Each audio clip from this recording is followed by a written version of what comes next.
پھر فقیر تو اتنے محتاط ہوتے ہیں کہ اگر وہ کہیں ملازمت کر رہے ہیں، کوئی فقیر اگر ملازمت کر رہا ہے اور اس کے ورکنگ آورز صبح 9 بجے سے لے کے شام 5 بجے تک ہیں، تو وہ 9 بجنے میں 5 منٹ پر آفس میں چلا جائے گا، بندہ سر نیچے ڈال کے کام کرنا شروع کر دے گا. اس دوران کوئی پرسنل ٹیلی فون کالز ریسیو نہیں کرے گا، اس لیے کہ وہ جانتا ہے کہ اس نے صبح 9 بجے سے شام 5 بجے تک اپنا وقت فروخت کر دیا ہے اس آدمی کے ہاتھ جہاں سے اسے سیلری ملتی ہے. اگر کبھی کوئی اسے ملنے کے لیے آ گیا تو وہ گھڑی دیکھتا ہے کہ میرا وزٹر میرے پاس اگر آدھا گھنٹہ بیٹھا ہے تو وہ 1.5 گھنٹہ فالتو ٹائم دے کر اسے کمپنسیٹ کر دے گا. تو یہ سمجھتا ہے کہ اگر جہاں سے مجھے تنخواہ مل رہی ہے 9 to 5، اس دوران اگر میں نے غیر دفتری کاموں پر کوئی وقت صرف کیا ہے، ذاتی کاموں پر وقت صرف کیا ہے، تو وہ بددیانتی ہے اور اس دن کی میری تنخواہ حلال نہیں ہے. اسی طرح اگر کوئی آدمی محنت سے جی چراتا ہے،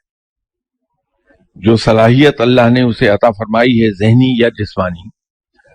وہ اسے پوری طرح بروئے کار نہیں لاتا اور ڈیلیبریٹ اٹیمپٹ کرتا ہے کہ میں کم کام کروں، تو وہ رزق اس کا اس طرح کا حلال نہیں ہے جیسا ہونا چاہیے. تو فقیر تو اتنے محتاط ہوتے ہیں. میں نے یا آج تک نہیں کسی کا اس لیے نہیں دیکھا کہ کسی کا رزق حلال ہے یا حرام. اس کی وجہ یہ ہے کہ ایک آدھ بار جب میرے ذہن میں خیال آیا کہ میں جن صاحب کے گھر پہ جا رہا ہوں ان کا رزق حلال ہے، تو جواب اندر سے عجیب و غریب اٹھا دل سے کہ اس کو کوشچن کرنے سے پہلے ذرا اپنے رزق پر تو نظر ڈالو کہ حلال ہے یا نہیں. تو معلوم ہوا کہ میں تو شرائط پہ پورا ہی نہیں اتر رہا. تو جب میں اپنے ہی گھر میں ایسا رزق کھا رہا ہوں جو مشکوک ہے، تو میں کسی کے گھر پر کیا انگلی اٹھا سکوں گا؟ اس لیے میں ایک عرض کیا کرتا ہوں کہ فقیر کو کسی شخص کا کوئی عیب نظر نہیں آتا. اس کی وجہ یہ ہے کہ فقیر کی نظر اپنی ہی خامیوں اور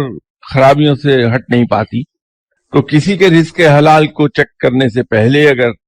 میرے اپنے ہی اندر سے آواز اٹھنا شروع ہو گئی کہ میاں تم اپنی نمٹاؤ، تمہیں دوسروں کی کیا پڑی، اپنا رزق تو پہلے حلال کر لو تو کیا ہوگا، تو میں تو یہ رائے دوں گا کہ بھائی کسی کی کمائی کے حلال اور حرام ہونے کے قصے میں نہ پڑیں ہم، بلکہ اپنے بارے میں احتیاط کرنا شروع کر دیں کہ ہم کہیں ڈائریکٹ یا انڈائریکٹ کوتاہی تو نہیں کر رہے رزق حلال کمانے میں. تو جب ہمارے اپنے اعمال بالکل اللہ کے احکامات کے مطابق ہو جائیں گے تو پھر ہم دوسروں کو دیکھیں گے.